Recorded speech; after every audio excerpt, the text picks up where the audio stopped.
ఒకరోజు పీతకి సముద్రంలో బోరు కొట్టి అలా ఒడ్డుకి షికారుకొచ్చింది. అలా నడుస్తుంటే తన పాద ముద్రలు తనకే చాలా ముద్దొచ్చింది. ఇంకా సరదాగా నడవసాగింది.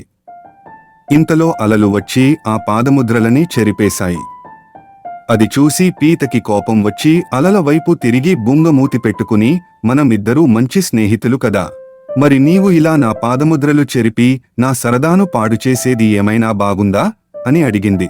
అందుకు అల పీత వైపు చూసి నవ్వుతూ, అయ్యో, నిన్ను బాధ పెట్టాలని నేను ఆ పని చేయలేదు. నీ పాదముద్రలను అనుసరిస్తూ ఒక జాలరి నిన్ను పట్టుకోవడానికి వస్తున్నాడు. అతనికి నీ జాడ తెలియకూడదనే అలా చేశాను అని చెప్పింది. వెనక్కి తిరిగి చూసుకున్న పీతకు తనను వెతుకుతున్న జాలరి కనిపించాడు.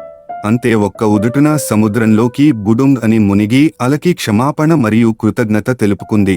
స్వచ్ఛమైన స్నేహంలో అనుమానాలకు తావులేదు.